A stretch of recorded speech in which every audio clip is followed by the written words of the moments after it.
बताया था, लेकिन साथ साथ आपने एक सुर में एम्फसाइज किया था कि लार्ज कैप स्टॉक्स पर और लार्ज कैप थीम पर ही फोकस करना है।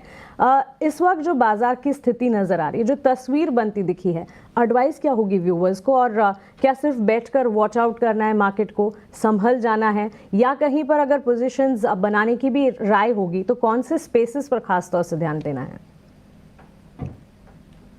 तो मानसी, अगर आपको शेयर बाजार का हिस्सा बनना है तो आपके पास साहस भी होना चाहिए, आपके पास धैर्य भी होना चाहिए और आपके पास हिम्मत भी होनी चाहिए। देखिए, हम सब बात करते हैं मानसी, मुझे ताज्जुब होता है, हम सब बात कर रहे हैं कि गोरों ने यानी कि विदेशी संस्थागत निवेशकों ने 1 लाख करोड़ से ज्यादा की बिकवाली की। मैंने किसी भी व्यक्ति को ये कहते हुए नहीं, सिवाय सिवाय मेरे, कि स्थानीय संस्थागत निवेशकों ने 1 लाख करोड़ से ज्यादा की खरीदारी की। अरे भाई, अगर गोरा 1 लाख करोड़ से ज्यादा बेच रहा है तो सामने कोई खरीद भी तो रहा है।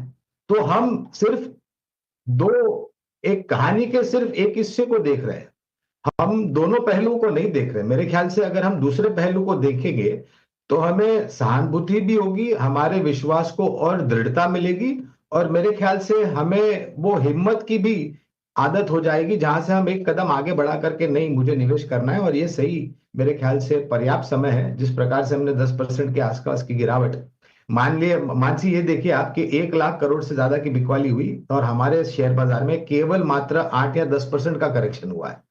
तो हम किस बात की चिंता कर रहे हैं, मेरा प्रश्न ये है लोगों से।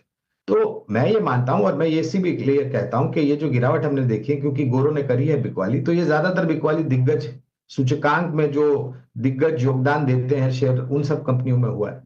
और ये नतीजे जो आए हैं, तो मुझे लग रहा है कि कोई विचारधारा और सोच समझ से मैं कहता हूं कि आप दिग्गजों में मेरे ख्याल से अगर आप ध्यान देंगे तो ज्यादा अनिवार्य होगा। कौन से क्षेत्र पर पहले ध्यान देना है, तो मैं फिर से वही कहूंगा, वित्तीय क्षेत्र, निजी बैंक, सरकारी बैंक, मजबूत एनबीएफसी। इसके पश्चात मुझे लग रहा है, हमने सीमेंट की अभी चर्चा कर रहे थे, सीमेंट हमें अच्छा लग रहा है। कैप गुड्स, इंजीनियरिंग क्षेत्र अच्छा लगता है, क्योंकि अब ये बदलते हुए भारत की तस्वीर है आने वाले भविष्य में।